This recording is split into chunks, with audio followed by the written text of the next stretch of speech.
I want to call the meeting to order for January 15, 2026. Notice that this meeting is recorded. There's two applications. We have a form. We're missing one person. Thad is coming.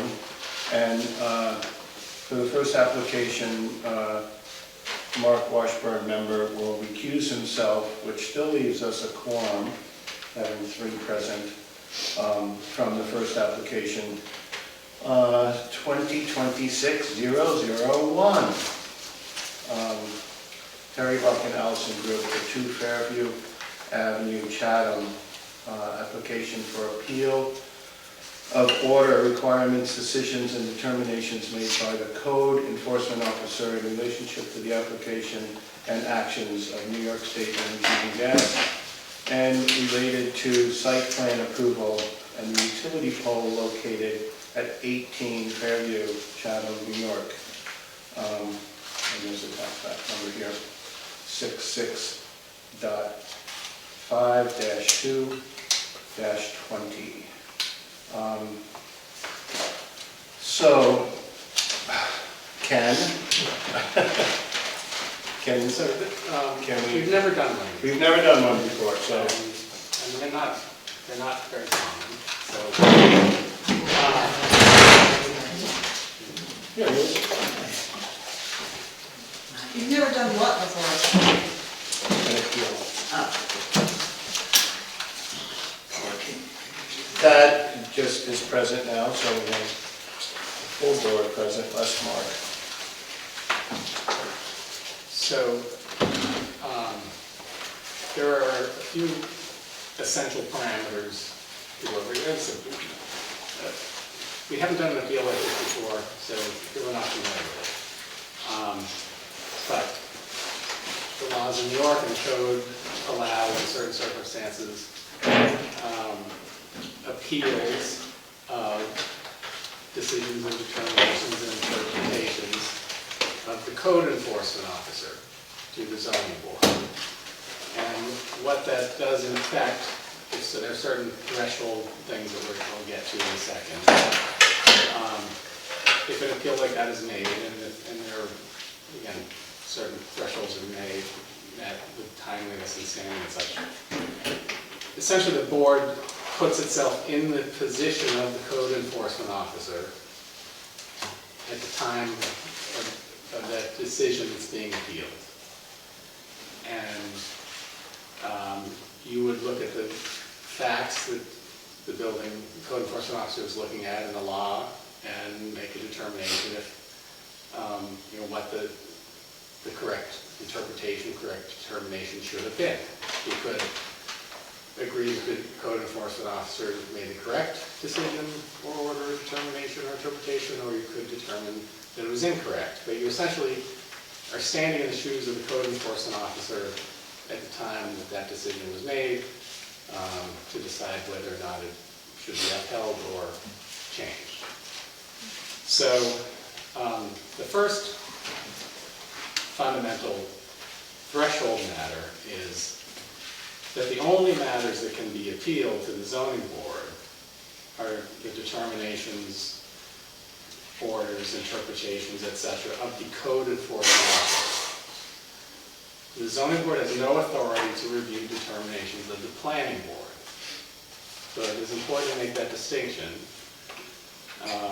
You are looking at what the code enforcement officer did or decided, but not what the planning board did. There's just simply no authority for you to review them. The lawful way to review planning board determinations go directly to this court through an Article 78, not to the zoning board. So the appeal needs to articulate a determination, interpretation, or a decision made by the code enforcement officer, not by the planning board, that occurred within the appealable time period, which is 60 days from the time that decision was made. Secondly is the timeliness of the appeal. The law requires that the appeal be made within 60 days of the filing or recording of that determination. code enforcement officer made. And the third is the person bringing the appeal needs to have standing as what is called an aggrieved person. And what that means is that the person bringing the appeal has to show a sort of a specialized and particularized harm to them that is distinct from just sort of the general impact to the general public. For example, in this case, just as an example, somebody who lives on Payne Avenue would definitely not have standing to question this because they don't suffer any particularized impact from it. Proximity is one of the most fundamental grounds for status as an aggrieved person. We're not going to make a definite decision on that right now. In fact, we're not going to make any definite decisions tonight at all because we're going to hear from this, from the applicants, discuss some of these things, then we publicize for a public hearing. The code enforcement officer can hear the full arguments, prepare any answers that she needs to, and essentially next month, the public hearing will essentially, it will be an administrative hearing on the merits of all of it. So, Does that public hearing run the same way as a public hearing would be run on an applicant for an area or use variance where notifying neighbors and all of that procedural? Yes. So in this case, sometimes the appeal is brought by someone who applied for something that's denied, but in this case it's a third party, so the applicant would be a necessary party to be, invited to attend as well. So anyway, those are kind of the main things. So without making any specific decisions on that, it is important to just understand what the scope is here. Yeah. I think probably of these, the one that has the most impact on it is that it has to be a decision for action or interpretation by the code enforcement officer. And I can point out one of the things is that on the appeal, it does begin by saying, in the space for zoning officer decision, it says approval of the building and special use permit, but the code enforcement officer doesn't approve the special use permit. That's the planning board. So that's actually not, the approval of the special use permit is not an action of the code enforcement officer, that's planning board. So anyway, with that, the applicant can come, speak, ask questions, get clarifications, so everybody understands exactly what the questions are. So can we move to that, having to hear from the applicant, and then I guess we hear from Aaron? Well, That's at the next meeting. that'll be the next meeting. Oh, okay. Okay. Okay. So, what's up? Here, that's me. This I'm gonna finish some better. Thank you.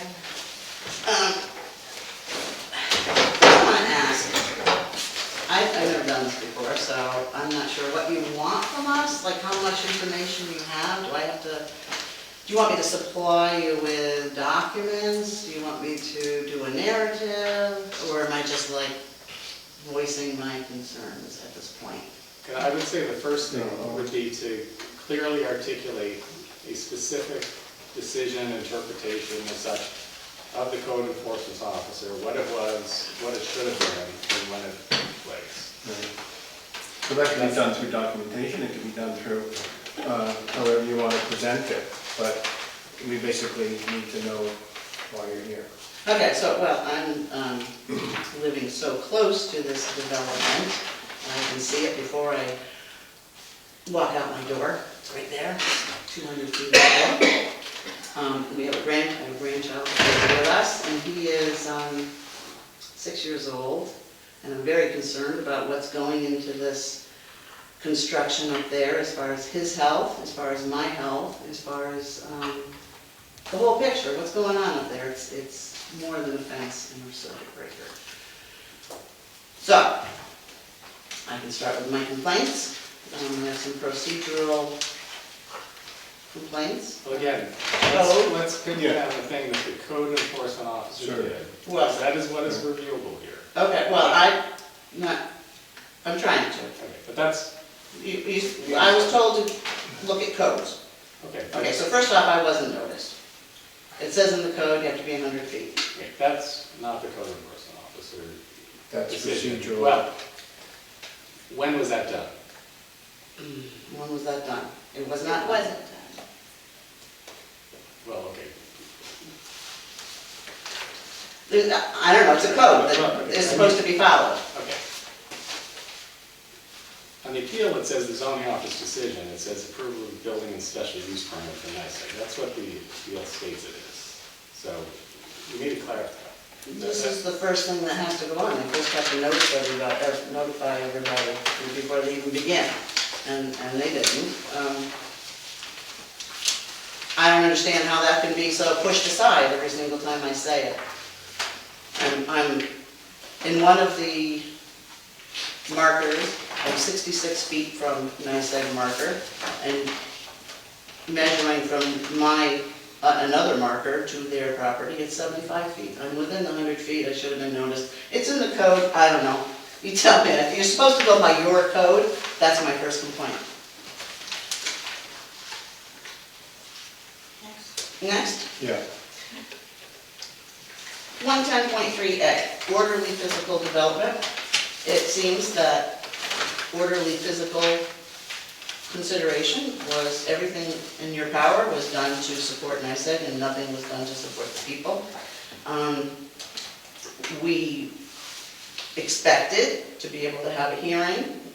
It was not complete, we did not have a hearing. It makes this incomplete decision. Again, you're getting to the planning board approval.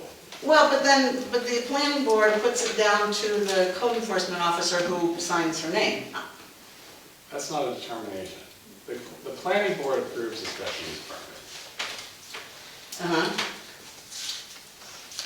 That's not reviewed by the zoning board. But The actions of the code enforcement officer, the decisions of the code enforcement officer are the things that are reviewable here. so she brings the application to the planning board. So when she brought the application to the zoning, or the planning board, it was one project, right? All the materials were uploaded to a drive, all the materials were there, and as it went on, it was segmented. That is my number one complaint, and it's a decision that was made by the code enforcement officer. I have those in the emails, that it was that decision by her.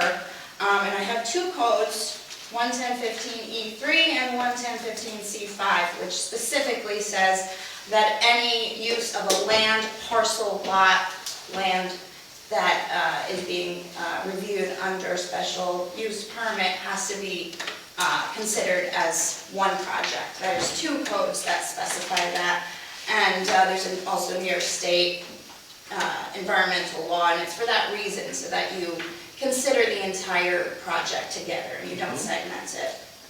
My biggest concern.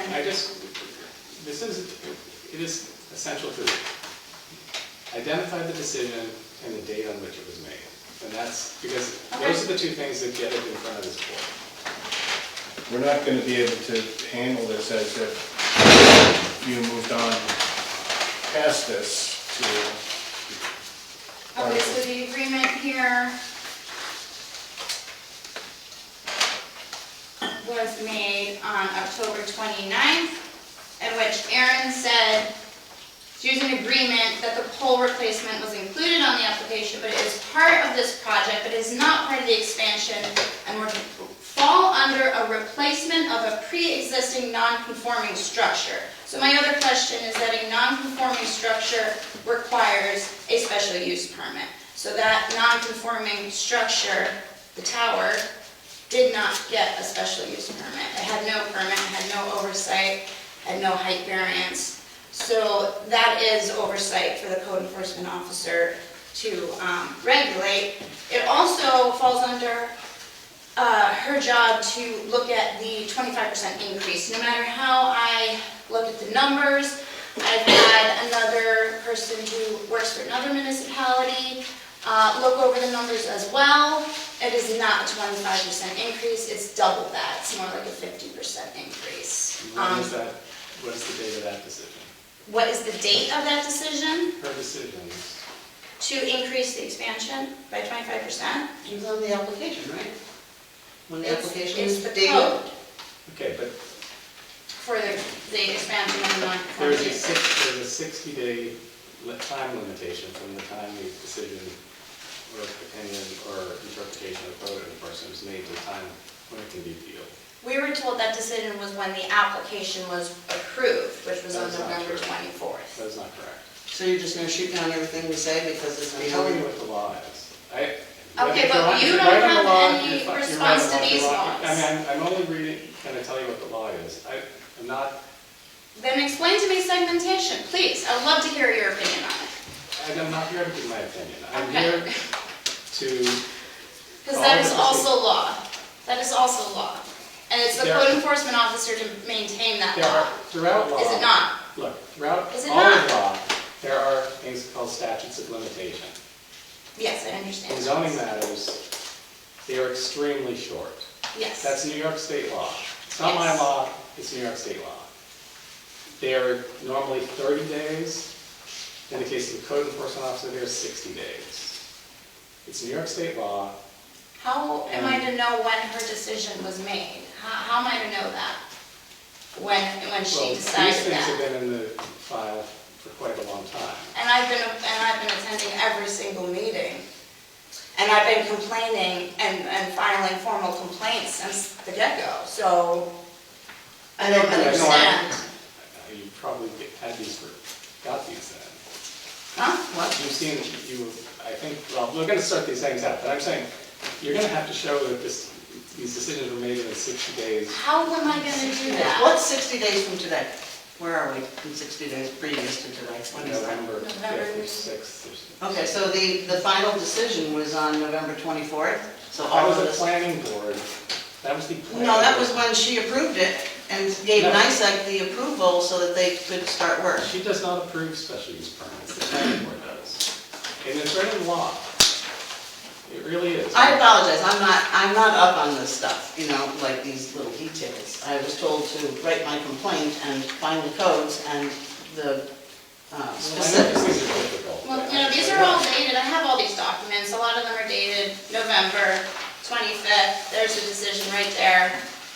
That's within the 60-day framework, and I'm asking you What decision is why that? a public utility structure or a right-of-way that requires a special use permit did not get a special use permit.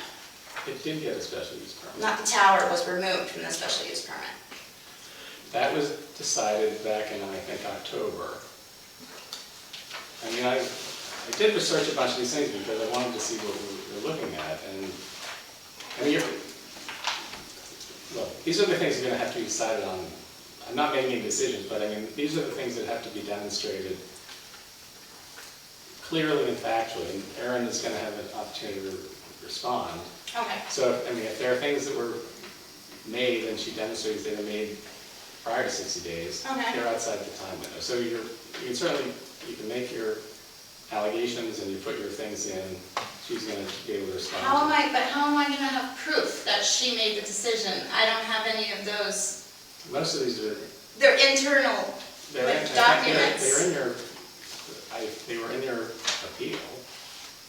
What was?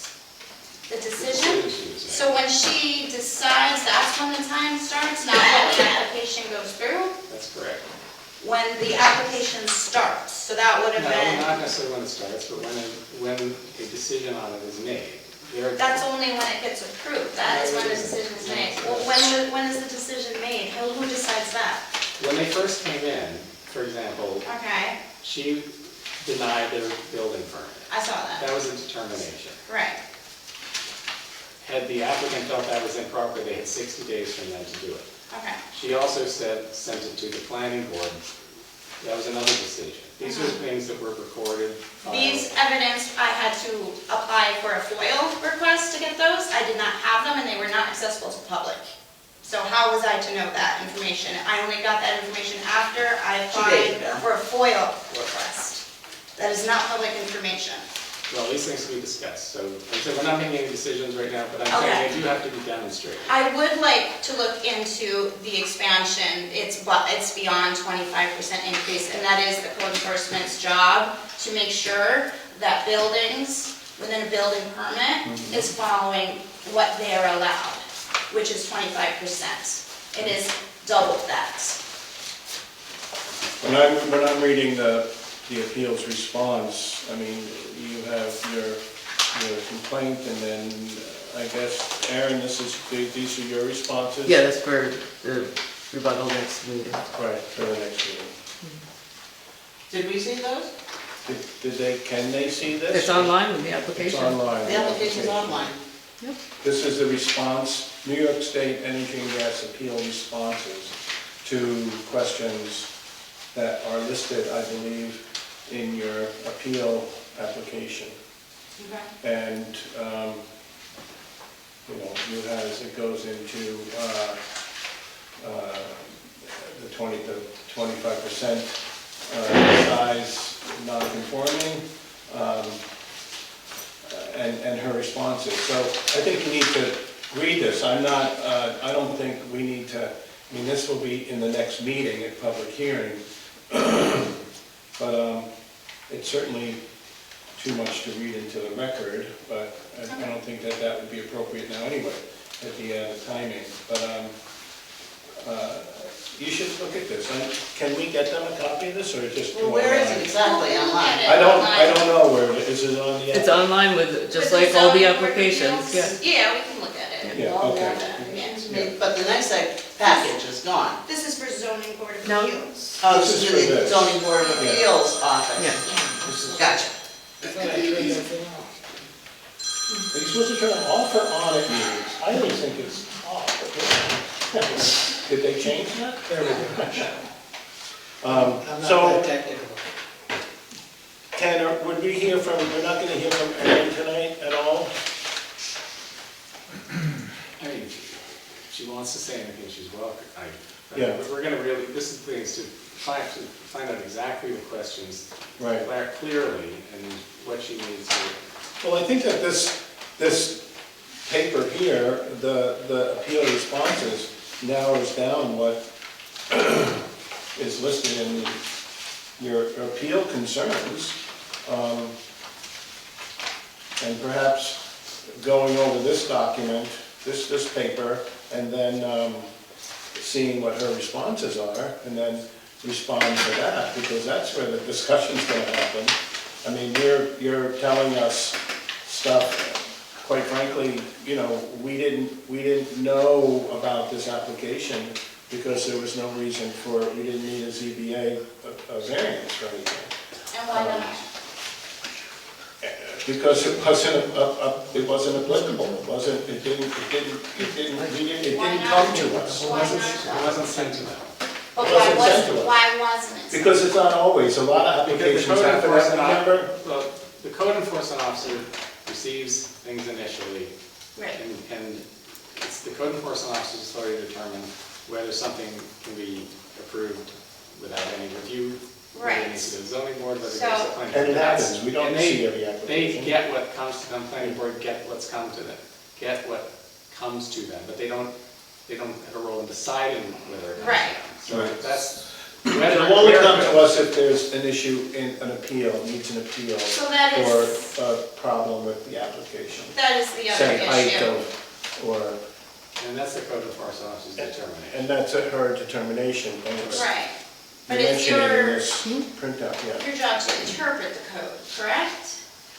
If it's sent to them. If it's sent to us, if it's in front of No, us. right, like, we're bringing you a code and you're to interpret it for us, correct? No, we're here in terms of an appeal, Yes, yes. this appeal right now. Okay, so this code 11045B, or no, I'm sorry, it's 11014B, is what the code enforcement officer used to allow no height variance, because she said she can give it excess of 35 feet if it is one of the following. And utility pole is not in that list. It's, church steeples, flag poles, everything but utility pole.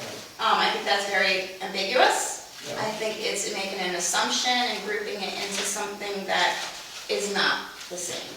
But that's not necessarily her decision to make, that's code and that's law, that's in the code of what is deemable, reviewable, and what isn't. Well, that is a reviewable determination. But the utility pole is not, utility pole isn't of that list.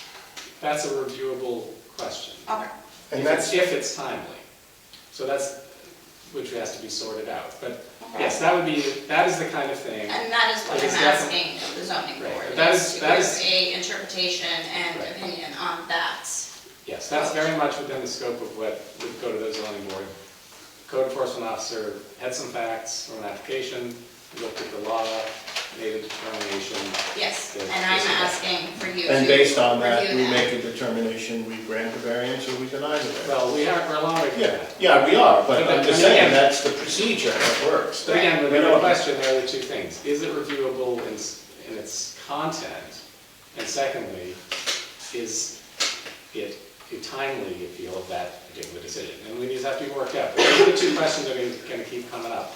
Is this a decision determination of the code enforcement officer, not the planning board? And that definitely is. And secondly, was the appeal done within 60 days of that? And these are to be determined. But I mean, I'm just going to say, Okay. those are going to be things. So clearly that is a reviewable Yes. substance. I am raising that for it to be Yeah. reviewed.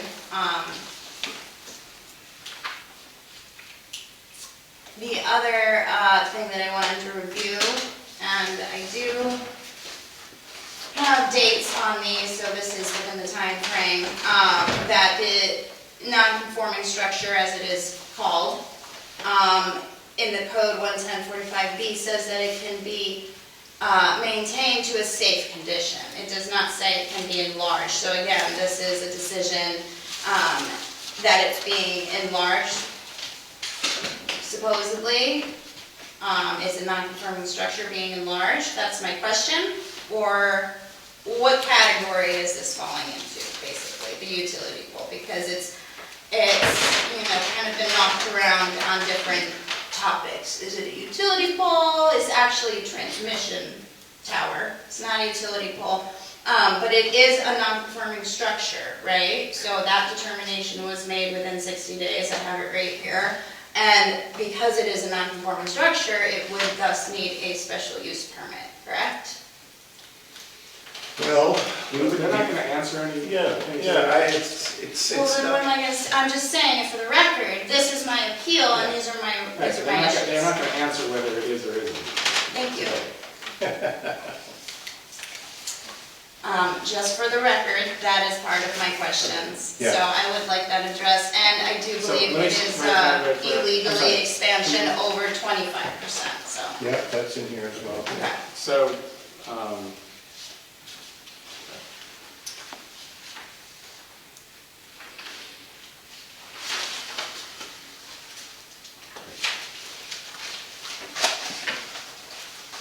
all right, so you're arguing it's more than a 25% expansion. What exactly, And you- with the pole and the non-conforming use, what according to what? Yeah, so What it was was, it was decided that the pole was a pre-existing non-conforming structure, right? So, non-conforming structures can only be enlarged if they have a special use permit. If they're gonna be replaced, they can be replaced up to a safe condition, they maintained. But if they're gonna be enlarged, it can be enlarged up to 25% with a special use permit. Okay.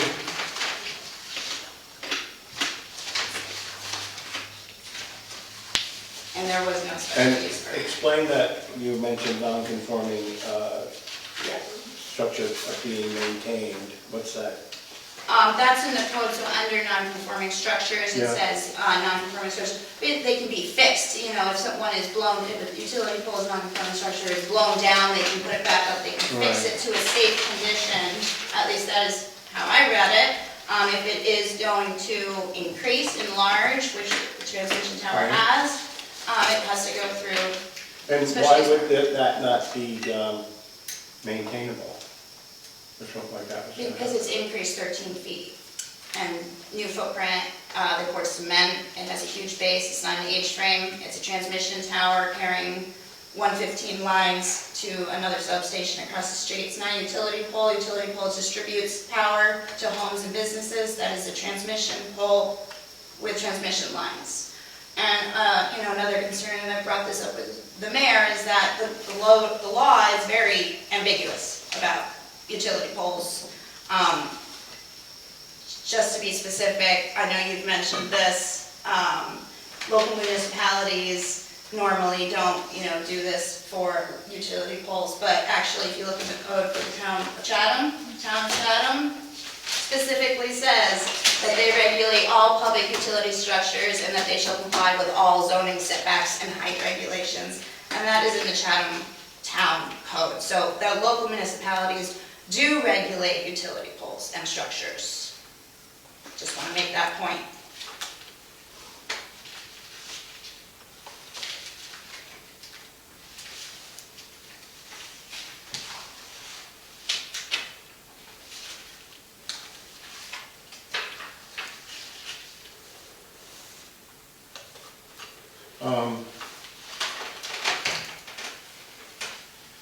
Yeah, I don't know.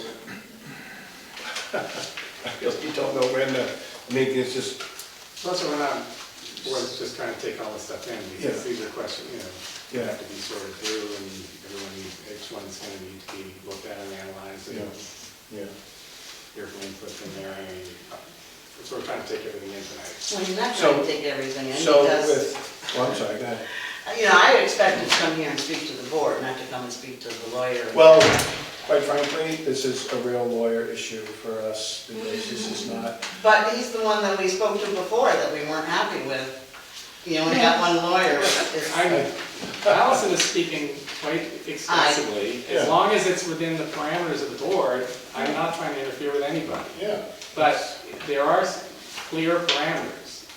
I'm not saying whether anything is or is not within the time frame at this point. I am saying it must be within the time frame for the board to consider it. Okay. And that's why I'm asking you to establish that, because it's the law. If you're within the time frame, I am not going to try to, stop you from saying it. But if it is not, and if it is with respect to building the code enforcement officer determination, you are welcome to extensively argue your case. But if it's not that, I'm just going to tell you that's not within the board's So, purview. So that's what I've said, like, these things that she's bringing up right now, some of them are definitely within this subject area, and I'm not trying to say anything. So, Well, I started off with a list here, and as I did at the last meeting, and I got cut short. I got cut off, and I wasn't even able to partly because continue. you were going into the planning board and not the code enforcement. How do you know what's on my list? I only responded to the thing you were saying. I'm Please just saying, speak you're up. cutting me off again, and I'm really feeling not heard here. Please proceed with all of your points. If they're in Well, you relation kind to of, the code enforcement. like blew my candle out here. But I will say one thing about the code enforcement officer. I think there's a lot of, how do I say this gently? A lot of misinformation and untruths going around. I question her capabilities to do this job because of her lack of understanding of the code, of terminology, of what's actually up there. There's just too many mistakes. There's not a lot about this whole application that makes sense, that isn't like dirty. Please appeal on all of the specific questions. I'll give you decisions something that she made. specific, That's okay. what where we're is here it? It's for. right here. Well, that's on October 31st, so that's not timely. Okay. But I got one over here. Yeah, there's so much paperwork and I get lost. There's so much to comprehend. So does the timeline count for like when we received some of those documents through the FOIL request? Because I didn't receive those until like a couple weeks ago. Those decisions that she made that I have on file, there was no way for me to know that those decisions were made until after I got the documents. So how do you figure that into the timeline? The statutory reference is the time they were issued and filed in her office. But how am I to know Well, that? that's a complicated factor. Yeah. It is I a very can't- complicated well, factor. It's a complicated factor. I can't answer that on the fly. It may or may It's not, just a it may or may not be general relevant. question. It may or may not be relevant. That's why we need to know these things, to Okay. try to research them and see when. So it's a general question, but it does worry me that some, by the next planning board, what, a month goes by, so that widens the timeframe, to not applicable of presenting any. Well, I think other everything that's information. happening here is a record, that time, as far as the time frame goes. Right. I know, these are, I've dealt with them as a lawyer, they're frustrating and they're difficult. I mean, I've had, just speaking as an aside, there have been times when, as a lawyer, I've challenged decisions by boards and bodies. And I've had to go down to the town clerk on a daily basis to see when something was filed, because I wasn't gonna find it any other way. And if I didn't go down there on a daily, I would literally go down in towns, I've gone to the town clerk and I've asked, was this filed today in your office? And I've written in my notes that I went and spoke to. It's frustrating, it's a total pain. As a lawyer, I have to do that sometimes to make sure that I haven't missed a deadline. And so I'm not saying this is easy and it's not very frustrating, but But not all these decisions were well, filed. I'm just saying, They were Well, made in internal in Gmail. They were made in Gmail. well, I those may be, decisions. she may have them in her files. I mean, these are the things that are gonna have to be answered. This is why we need to know what Okay. again, what is the decision that's at issue? When do you think it was decided? She may or may not demonstrate a different date. I mean, these are the things that we're trying to sort out. And so we're not making any decisions on it right now. We're gonna set a date for a public hearing. Okay. And Do you in have that anything time- else? Anyway, getting back to what I Yeah. was saying before about questioning the competency. Here's an email that we got through FOIA, and she's asking the NYSEG person, Was it in here, right? I think I saw a list. Melanie Putnam, she says, Melanie is talking to Aaron, saying, to my knowledge, there's no transformer of any sort involved in the substation. That's from NYSEG. NYSEG doesn't know if there's a transformer there, and Aaron says, but there is a VT three-phase transformer included in the new pole. But is there? But is But there? is there? Maybe. I'm not sure that these people here are capable of reading the drafts, are capable of understanding the equipment, the process, the whole thing that's going on up there, including all the little details. I mean, little things like this show me that there's no understanding. Things like this that say that the utility pole is a replacement in the footprint. Here's a footprint. You pick it up, you put it over here, you got a second footprint. There's a lot of confusion about language. NYSEG talks about their footprint and the project footprint, the fence footprint, but the footprint of the pole is a whole different thing. And these words get twisted and used to the advantage of NYSEG, which is what I started saying in the beginning. Yeah, our blanket statement is that NYSEG has received exemptions that are not specifically in the code. There is nothing in the code that says utility companies are exempt from local ordinances and local zoning ordinances.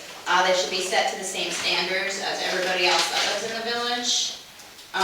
There should not be any unfair treatment, right, between a corporation and people that have lived here for 35 years, 30 years.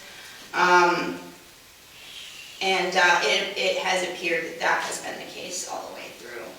That there's been some favoritism towards this project. There's been some streamlining of it. Pushing it through very fast, like 6 o'clock this morning and yesterday morning. Big old trucks are coming up the street, rattling the windows. Big trucks. Yeah, I think the polls started going up before it was even decided that it was a non-conforming structure, before it was even figured out what it was. What is it? Is it a transmission station? Is it a utility pole? It was already up on it by Halloween. It was going up there.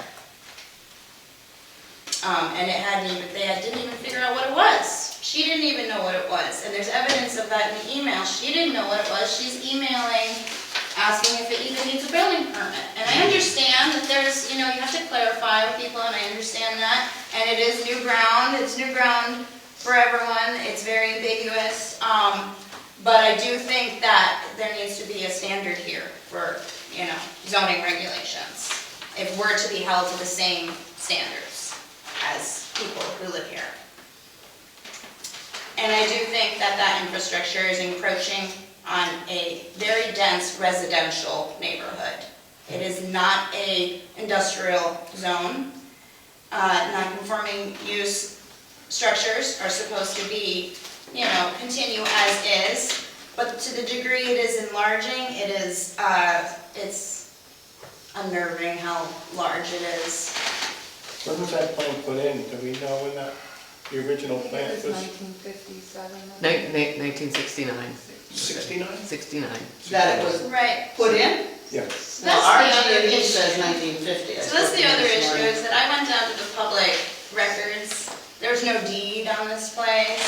I called the tax, county tax. There's no deed. There's no record of when it was built. I looked and I digged hard for a long time. No one in the county and nobody in Chatham has any deed or record of easements or rights or what the allowable use of this land originally was. So how can you say it conforms to the use when you don't know what the original deed said?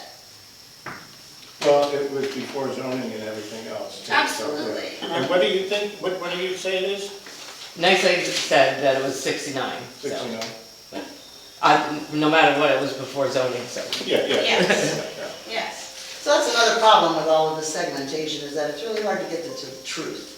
We've got different aspects, we've got NYSEG and RG&E, and then the boards, and then you, everybody's giving a different story. Where is the truth here? It's not very hard, not very easy to find. And at the basis is segmentation. There's two codes that say you have to consider the whole project. Mhm. And it's Yeah, I an know. environmental law. I saw that in there. Yeah. Yeah. Do you have anything else you want to Yeah. say? I think that this project is big, it's regional, takes over all of Columbia County, part of it. It's not been considered as it truly is, and I think it's above this administration's ability to do it right. To put all of this on one person, the decision and all the pressure on one person she's not capable of doing it. She's not equipped to doing it. The code is not equipped to do it. The code does not speak of transmission towers and all of these terminologies for a development, an industrial development of this sort. I think it's not fair to try to push this through under normal circumstances, like somebody complaining that I have moss on my roof. This is a whole different animal. This is something that needs greater consideration.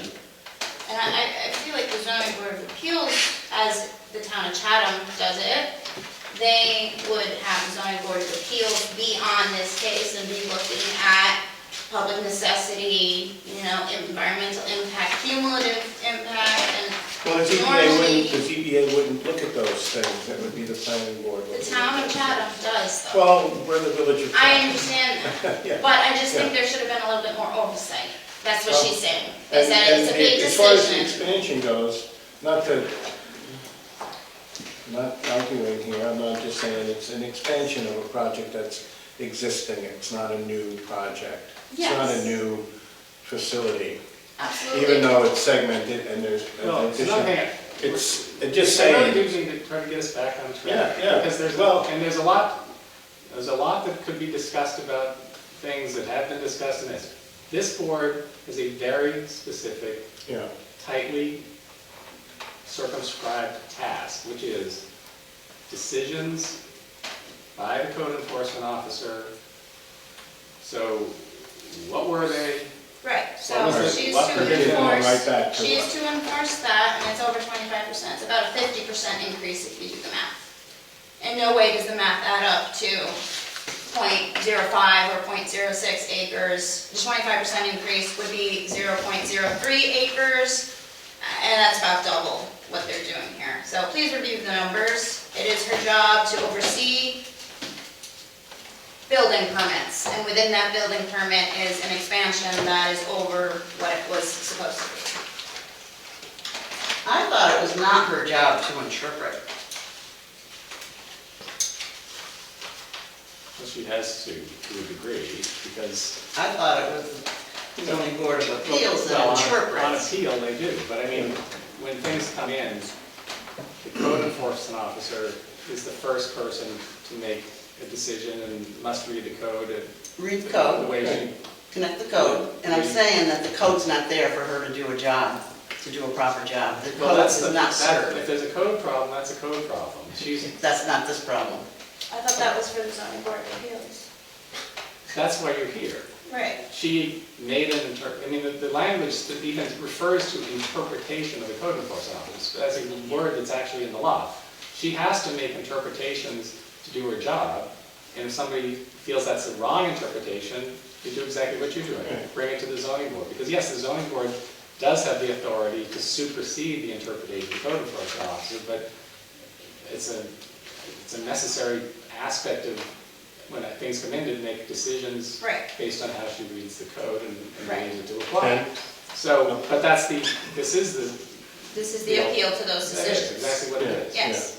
So that's fine, I mean, she applied it as she believed it should be applied, and you disagree, and you have the right to bring it here and ask them to. My point is that the code is not, what's the word, doesn't fit the job. Well, that may be true. It's not up to date. So where do we complain about the zoning board? Who takes that complaint? Complaint about the zoning board? The zoning board is responsible for code? keeping up with the comprehensive plan and keeping, who is? The town board. The town board, yeah, and And the that village board? The village board. Village board. The village board is the legislature of the village.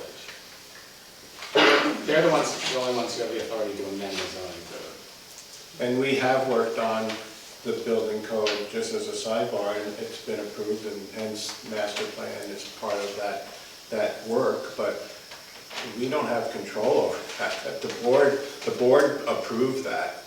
You know, the board approves the code. The only time we're gonna listen to an issue is if it doesn't meet the code and they need a height limit. It's this 4-foot fence and you need to want to build a 6-foot fence. Well, they come to us and that's where we come in. That's all. And we interpret, and we have guidelines that steer us as to what we can approve. and I what we apologize, can't. I'm trying to figure Yeah, this yeah, out, yeah. you know, it's a lot So of it's hard for me, material. I mean, I want to take it in and listen, but I think we need to, since I see this document, this paper here, lists a lot of the things that you talked about, I think to review this, moving forward, if you have more that's, can be documented in the time frame that Ken suggested, then we move to adjourn the meeting and go to a public hearing next month, you know. Not to cut it quick, but I think we have, unless you have, Well, I have to see that, I do. yeah. I keep telling you that stuff like that. So, our points, shall we summarize our points? I think the code is not capable of supporting this. I think the code Hold on. enforcement Can we officer, just, Wait a minute. let's just do a kind of number then, say point one, Yeah. so I can write down exactly what Do I the. have to go through mine again? I mean, Well, I want to make thought sure we have them all. Yeah. I mean, I did get rid of them, there's been a lot of discussion, so Okay. I want to boil it down to a clear, All right, no problem. ideally, number one, say, if you can, the code section was lack of notice or. Well, that's, I Oh, mean, that's- you just want to, I'm saying the whole code, there's nothing in the code that addresses this problem. that's not Yeah. for us to deal with here. Okay? What is the first determination of the code enforcement officer that you believe was wrong? That is what we need to get to. And then we have to list these out. What is the decision, determination, interpretation of code enforcement officer that you argue? Well, I'm just a little bit confused about what she decides and how the channel of information goes. I'm not like putting it together at the moment. Maybe Allison can come up, because you have to articulate the specific point for this board to answer. Yeah, So, well, Allison, can you articulate that for them? I would say, if you could, Just give me review number it one. and- Yeah, the code section that you're referring to. yeah. Okay, I'm referring to this whole first code, 110.3, the purpose. Okay, what specific determination? Okay, the did physical code- development was geared towards NICEAG. There's no comprehensive plan that speaks of this, so you've got no material to work with. D, efficient municipal utility, efficient. That means, Please, what is the determination what's the that determination? she made that you believe was erroneous? You have to articulate that. If you can't, if you don't articulate the point, the board cannot act on it. Okay? That, So otherwise, this is, Some of them have been very clearly articulated, and some of them have been discussions that are very amorphous, so we need to get specific determinations to be evaluated. Okay. Yes.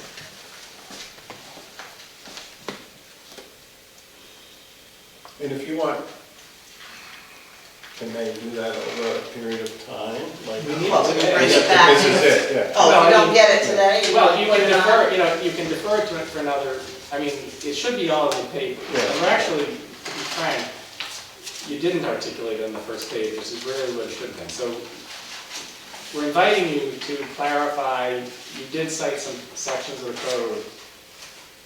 Arguably, the fact that you didn't write these specific allegations in, well, they weren't in the sheet. But we're, There they are, Yeah. there they are. Codes? Yeah. I'm looking at- It's on the first page, there's a whole list, 110.3, A, B. That's, Yeah, that is that's- not actually sufficient, but we are Okay. letting you articulate. And what you wrote is zoning officer's decision, approval of building / special use permit for NICEAG. That Right. Well, is, there's not a lot of detail as to how we're supposed to do I these know, and appeals. which is So why we're I'm not not- sure I exactly know, how which to is do why I'm it. not telling you this is an adequate leave, but we're inviting you to Okay. articulate them. But you still, given the chance to orally articulate that you've got to do that. It's Okay. not enough to just I'm orally I know, you've done a very clear articulating job the on that. decision made to, qualify or reference the pole as a non-conforming use structure. I'm sorry, which section is this? Just What section is this? This is a decision made by Erin telling you the decision. The section in the code is, it would be 11045B, and above that would be the A, 25, or 45A, So the, which would be a 25% increase of a so let me go special through, use I just want to permit. make this very clearly, so you know, 11045B, the decision she made was what? That you believe is incorrect? She classified it as something? No, the decision was 45A and B. So the decision was the structure is a non-conforming use structure, therefore it should get a special use permit. There was no special use permit. That is my appeal for that. You're saying the structure? The structure was is a- called a non-conforming use structure. Any enlargement of that structure under 45A needs a special use permit. Okay. All right, so that's one, your argument is that the structure is a non-conforming use structure and it needed a special use permit and it was not There was no special. required to get one. Right. So the other ones I have is 11015E3, Wait a second. 11015C5. Please go slow, I gotta write. I'm this. sorry, That's 11045, I mean, I have all these sections. 11045, yeah. And 110. Oh, and I'm sorry, also under 45A is that it's beyond the 25%, that's under that. 145. So it's- Exceeded Exceeded the 25%. 25, yes. Number 3. Okay, so those are two. One that is a non-conforming use structure and didn't get special use permit, and it was not required to get one. That's one point. Section 11045A, exceeded 25% expansion. Not less than, okay, next one. Okay, so the other question that I had about the interpretation of 11014B, which kind of groups utility pole into a group of other items such as flagpoles and church steeples, of which is a little ambiguous because utility pole is not listed in that list. And that was a decision made by code enforcement officer. And other than that, it is the segmentation of the project, which was, I do have evidence that it was decided quite recently, within 60 days, to segment that. So that is within the timeline that it was removed from the special use permit. And I can give you those codes if you want. Yes, that'd be great. Okay, 11015E3 and 11015C5.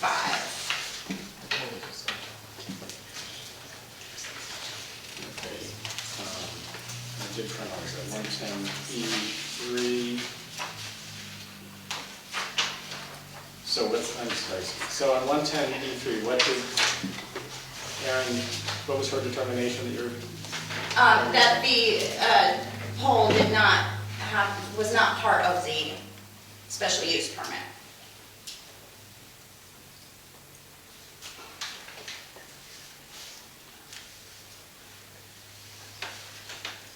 Okay, so you're arguing that the pole should have been part of the special use permit application, but it was not made part of it.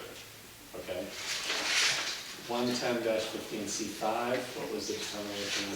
Sorry, what? 110-15C5, what was Aaron's? C5, that's part of the segmentation. It's just referencing two codes that both discuss segmentation. Again, particularly her decision. What? I mean, it could have been either one. Either of those codes apply to it. Okay, that should have been made.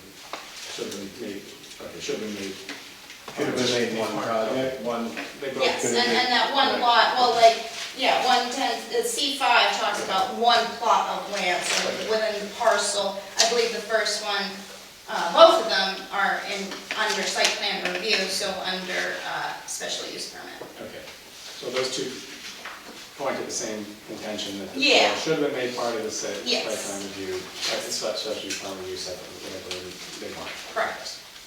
Okay.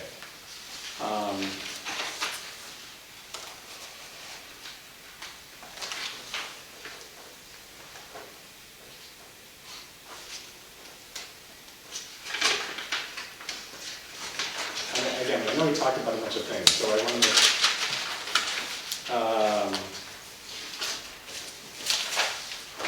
you had raised the question about notice. I mean, I'll put that down. I don't know if that's. Yeah. I don't know if that's within the scope of code enforcement officers or timely, but, Well, it's because we've been Well, complaining again, about I'm that just- for months, so, well, I mean, it's no, not I'm- like this is that's new fine. information No, I'm just trying to- that we didn't get. You want us to look lack at of this, notice. the question is, what do you want us to look, what should we look at? Yeah. If we don't, Right, you want that to be looked at? yes, Okay. thank you, I appreciate that. You say notice was not provided to you. Correct.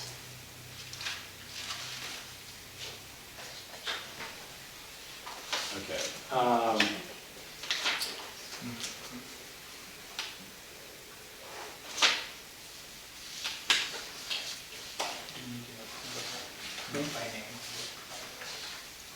This sort of, I mean, I'll also come up with, we just need to know that, just trying to get a clear articulation of the specific questions that we have to answer, that the board has to answer.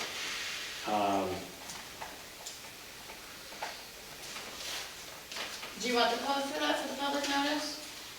I have that. Should we got it? 110.3A?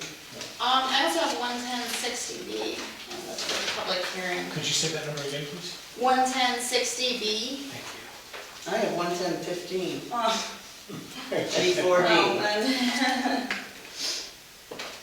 Yeah, it says in there it's 100 feet, and then NICEAG comes along and says they're gonna notify everybody within a quarter mile. yes. Excuse me. Okay, and you said that your contention is that the pole needed a variance to be more than 35 feet. Right, so, Okay, well, that's like the 11014B. and 11015 G4D does discuss area variances as part of site plan review. So that is also in the code.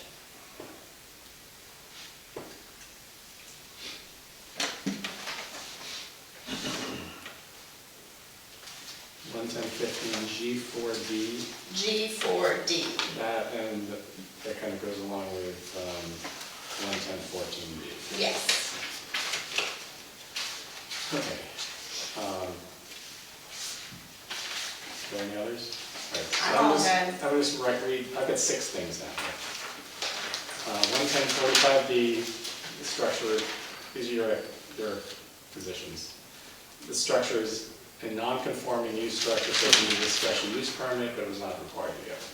110-4B, that's what no. If it exceeded the 25% expansion, So that's 45A. 45A. Yes. Oh, right, 45A. That it was more than 25% expansion. Number 3, section 11014B, that the utility pole was considered one of the things that the code enforcement officer could allow for 35 feet without Yes. fine, and that also goes along with 11015G4. Actually, that's kind of, and that's sort of the same thing. Yeah. Number 4,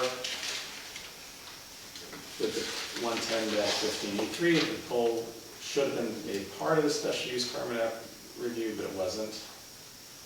There are a couple sections also, 110-15C5 and 11060 that notice was not provided to the appellant. Okay. Yep. So there are really 5 points. The height variance. Right. Okay. Is she involved with that? Is she involved with this?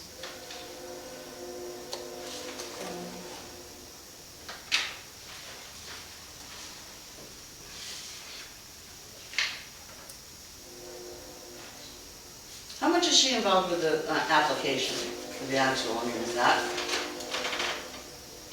I don't know what you mean about the applicant. Like checking information before she brings the application to the zoning. Making sure it's to the correct. board. For the most part, we have to rely on applicants putting in. The right The right information. information. You mean as far as tax and map numbers and things like that? or- Well, as far as what it says. Well, that's up to the applicant to, what do you want to do? It's got to be, right? It's kind of up to the applicant. Well, if there's conflicting information, if it's not correct, if it's erroneous, Well, I think, is that her decision to check it? We don't do investigation. Yeah. The board, Yeah, when an applicant applies for something, you have to take their word for it, they Yeah. sign for it. You can't assume that they're doing something that they're not. Or if maybe they are, that's not my purview. Yeah. I have to take your word for it when you put something on an application. Okay. I would just like to say, as a bottom statement, and I know you're all gonna say, doesn't fit, doesn't belong. What I think is that this legacy station here, it was a historical piece, and it belonged to the community, and it was given away recklessly and carelessly by this whole process. I don't know who to blame, but it belonged to the people, and it was our protective piece that we had in order to control this occupation here. And I know a lot of people say, well, NYSEG is just gonna come back and sue us. And I don't agree. I think this was a valuable thing that belonged to the people, and it was not considered, the people were not considered, there's no comprehensive plan to consider, and it was given away, and I think it's a crime. I think it's not correct, I think it's not right, and I feel aggrieved. So there. I feel aggrieved. I don't know how else to say it. You know, I've been to 4 meetings, I feel I'm not heard, I feel it's all like, you know, tied up in law, which is your prerogative, but still, it's my message is not coming across. So I will have to continue to search for answers. You're looking at me like, I don't know, I'm just telling you that's how I feel. I'm not in a position to answer. As a board, sitting as a board, it's not our venue to answer that. But sitting as a community member, you guys are my neighbors, we're all village people here, what do you guys think, you know? We do have another applicant, Yeah. so, I mean, we try to deal with the business at hand. We kind of covered everything. I'd like to move to adjourn this meeting and move it to a public hearing for next month. Okay, so that would be in 30 days. What? And do you have anything you want to add? I have a couple of questions first. Okay. Because what I've been hearing tonight, and what I heard in the planning, I was after you at the planning board meeting. Oh, you poor thing. Oh, Poor God. thing. Oh, that was so painful. And I was trying to get my own thing across, you know, and I couldn't even focus on that, because there was so much intensity in the room. Yes, very much. And I'm so. still feeling that. I'm all knotted up just hearing you talk. But what I'm not clear about is what's driving this. And I have 3 hypotheses. One is... Chad, let's not, no. Please, can't go please, there? I would like to hear No, this. I would Thank just like you. to know what's going on. No, sorry. Oh, And I'll we're tell you not why. I'll tell you why. You're sitting in judgment of the law. It Okay. is inappropriate for you to, at this stage, be What I giving tried to say opinions. is for him. I mean, you can say. I'll try to But guess. the board cannot My be guess giving is their that there's opinions or huge- feelings about a matter. Okay, I'll take that, I'll take that. Can we Thank talk you. one at a time, please? Thank you, I apologize. Let me try to guess. There's huge transmission towers, trunks coming through Chatham, and that this is part of a larger transmission project and it's being segmented even further. That is the truth, is that there's huge transmission structures that have been planned to come right through Chatham, up through Ghent, switching stations That's added. not part of it here. We do have other people. Yeah, we have. Yes, I understand. We do need It's to not keep an it open to- forum. I understand. Thank you guys for hearing You're our welcome. complaints. So I'll make I a motion appreciate it. to adjourn this section of the meeting and set a public hearing for next month on the February, whatever that third Thursday is. I don't have a calendar. 19. 17th. Second? Second. Favor? Thank you guys very much. Thank you. Thank you.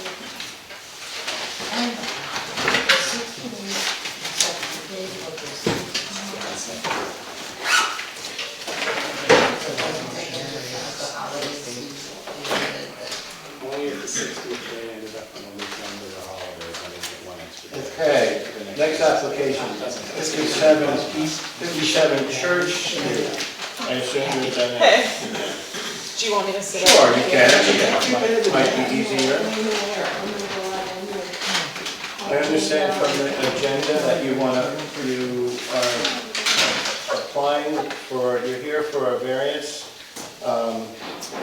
for your front yard fence that is solid, and you want to put up a solid fence, which you're allowed to put up a 4-foot tall fence, but not solid fence. So your variance is to put a solid fence. Yes, instead of the 35%. Right, opening. And I did a site view there, a site drive-by, and the fence is already up. So is that what we're looking at? Yeah, it's not up all the way, but, so I started the project, ignorantly not knowing that I needed to get a permit. And so when I did receive the letter from Aaron, I replied and I wrote a letter, and it was such a eyesore that I don't know, I went ahead and just put the boards up on the rest of the fence because it looked worse half done. Leaving it, yeah. Yeah, Right. it can totally be modified. I don't know if that was the right thing to do, but it's, yeah. it's Well, what I did. it helps us determine what you're planning. So that's basically what, and that material is basically what we would be looking at. That's what you want to do, that's already out there. Yeah, not necessarily the finish, the final finish Yeah. on it, because I thought maybe I'll be asked to change it, but Yeah. the height and the material, yeah. Right.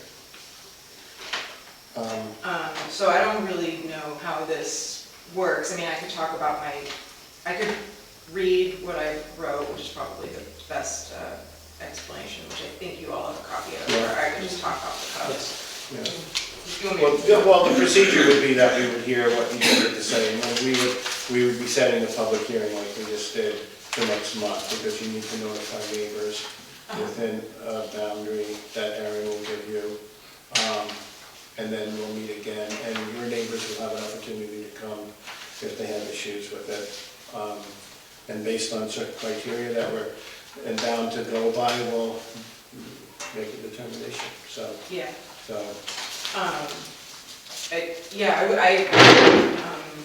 So, yeah. because I like talked, I went and talked to my neighbors, and I didn't know that I should have done this process, so I'm learning on it. Yeah, well, that's okay. So, can I just read? Sure. All right.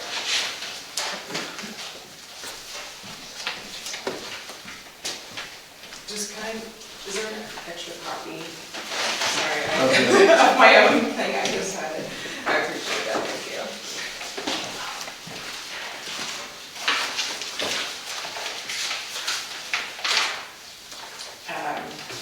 Okay, and when I refer to we in the letter, it's, I own the house with my partner.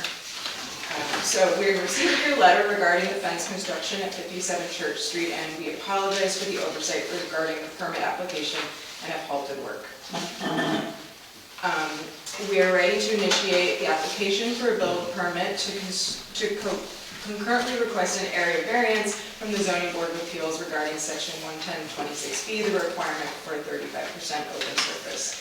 While we understand the code generally prohibits solid walls in front yards, our property faces unique challenges that we believe justify an exception for a solid 4-foot fence in this specific location. 1, light pollution and commercial traffic. Unlike many residential homes on Church Street, we are situated directly between 3 active businesses, the Laundry Basket, which is new, Top Form Gym, and Chatham Village Auto Shop on the other side. So headlights from cars entering and exiting these lots shine directly into our home during both early morning hours and late evening hours. Number 2, 24-hour disturbance. The auto shop accepts tow truck drop-offs 24 hours a day, and without a solid barrier, the noise and lights from these late night operations are disruptive to our home. Trespassing due to the high foot traffic leaving the auto shop, like people dropping off their cars and leaving on foot. We frequently experience strangers walking across our private front lawn. This also happens annually during the county fair when the businesses on either side of our home offer discounted parking for fairgoers. Strangers walk across our property, making a lot of noise and leaving behind litter. Number 4, environmental protection. The solid barrier is intended to protect our front yard trees, specifically the magnolia tree in the front yard, from winter road salt spray and distribution. We would also like to highlight the unique nature of the material used. The lumber for this fence was a gift from Kinderhook Farm, repurposed from their sheep barn roof that they lost in a storm a few years ago. It's part of our commitment to upcycling, and we believe this wood tells an important local story. And so, as an artist who maintains a home studio, a teacher, and an employee of the Old Chatham Country Store, I have every intention for the appearance of this property to be a proud representation of my craftsmanship, design, and a place in our local community. Visually, the fence sends a message of boundaries while being equally welcoming by nature of its aesthetically pleasing design. It is designed in a clean, minimal style that complements the house, and once finished, we believe the material quality and design will significantly improve the appearance of the property. Yeah.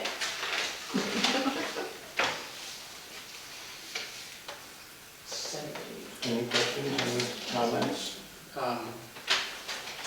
The application clearly shows like the material and you also know what it looks like.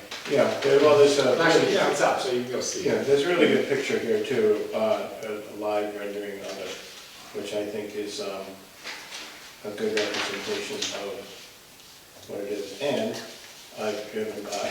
So the finished project, do you want it to turn the corner? No. It's just gonna be in the front, like that?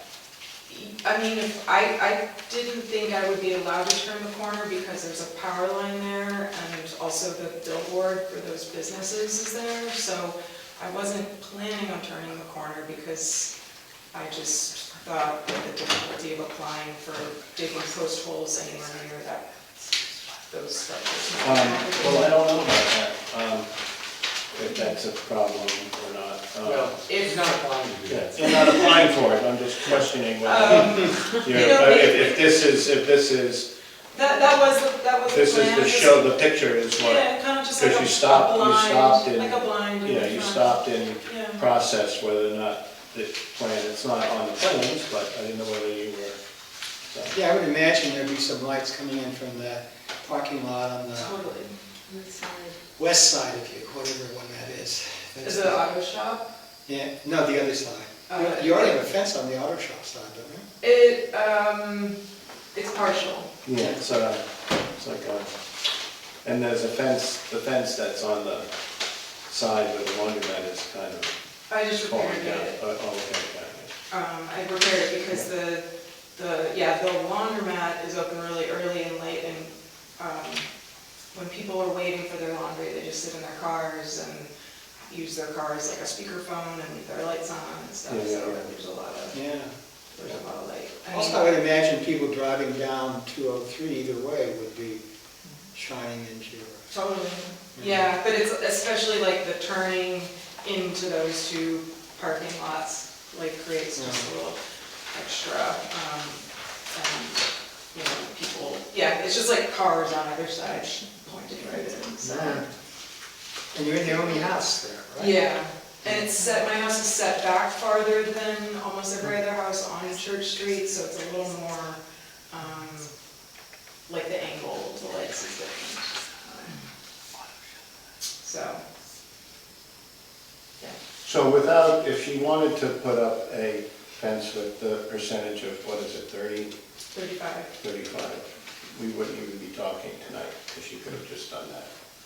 So that's, you know, that the fence is allowed, it's just that it's solid. Right. Any other questions? No? Are there any precedents about this? Well, It might be. it might be. That's the kind of stuff It might be. I Aaron know might know. We can- Yeah, I mean, you've done other variances for height, we did, yeah, we did a mostly height for the front yard. tile, yeah, whatever, we did Yeah. the recent things. I Yeah. think that regardless of, not regardless of that, but in light of that, I think your, Well, Steve, has It's- an opinion yet? well, No, you have to hear the public hearing before you give any yeah, suggestions. all right, I won't give an Don't say opinion, anything. but we do have situations in the village. But also, just as a matter of precedent, under the law, precedent only really comes into play when you have two virtually identical situations. Yeah, And so, because of the nature of things like this, really everything has to be evaluated on its own merits, and its own situation, its own everything. that's basically what I was gonna say. That's unique. Do you need to know what the purpose of the 35% visibility requirement I is? think because the purpose for that would be that we don't have walls in the village. Yeah, You know, yeah, houses present themselves in a nice way. I mean, you know, I always have an issue with that too, because of the hedges, you could have hedges that are solid, and, Yeah, or a That's- fence with yeah, even more visibility that's hideous. right. Well, Yeah. Well, there was a that's, fairly recent one where somebody had a reason and that the result was that they raised it off the ground so that there was still Yeah. open space. right. Well, I thought through it, like, I could add enough posts so that technically, there was 35%, Anyway, it's, yeah. Yeah. you have to weigh. Oh, so you have it be 4 feet, but you have the bottom be open Well, and food Yeah. plantings or something, yeah, Yeah. yeah, yeah. I don't have any more questions or, so. I just want to point one thing. Yeah. Obviously, this is plainly visible from a public location, so everybody's free to go by and look at it. Yeah. I do want to give one warning, though. If anybody goes to a site visit, we've had an issue with Yeah, a right, different right, board that- in the town, should not engage with the applicant Right. individually. It's not appropriate for members of the board to discuss the application or what they might or might not do on an individual basis. You're free to drive by, walk down the sidewalk and look at it. You should not get into a discussion or have any comments to the applicant on a private individual basis. No throwing eggs at my house. We've had this come up in a different Yeah, situation, so I just want to make sure everybody understood that. and I Is had it- read that into the minutes back in, the summertime, was it August? Yes. It was, May or must have, yeah. So- This year. And, I drive by there a lot, and I pulled into the laundromat and turned around, so Yeah. you're right, With your bright side? and my horn honking. Yeah, My yeah, radio. it happens, yeah. Yeah, I'm sure, yeah. Is it like, for the next meeting, is it helpful for me to have like, letters from my neighbors or something? Well, you will, Is it- you'll have, I mean, you're I gonna would have, like you're gonna notify them, certified mail, and, Okay. and there's you have quite a few, because Yeah. Erin will give you the list Yeah. of people that you need to notify, and they will get a letter, and it's up for them whether they wanna come or not, to the meeting. I see. But it gives them a direct connection to it. It's not like, well, I didn't know anything about this. Yeah, Here's a letter. And then we only do that for the immediate people, so they have notice, not somebody on Payne Avenue or something, Yeah. So I make a motion to adjourn the meeting and schedule this for a public hearing for February 19th, 2026. All in favor? Aye. Aye. Negative? Passes. So Same we'll see you time? next, same time, 7 o'clock. And you'll be free, our neighbors up on Fairview. okay. I'll go before then. I think that makes sense. Well, I was gonna say, could we juggle that, and if we can do it now, You can set the agenda Yeah. as you see fit. I mean, I think it makes perfect sense to yeah, handle it yeah, much simpler matter first. yeah. And well, that's what I was gonna do tonight, and then we decided, well, let's not juggle it. Just leave. And then you could have just left. So, yeah, we'll set it first. Well, so you'll be first instead of second. So, Appreciate unless you don't get out a lot and you want to hang around. I mean, it's Or- interesting, but it's intense. So I think I'll. Thank you very much. Great, thank you very much. I have minutes here from like last year, literally, So I'm good to go. that Yes. I like to, August 21st, I think we were all here. Make a motion to approve the minutes as presented from that, and a motion on that. That was August 21st. Second, and that's it, you got these, right? Good minutes from...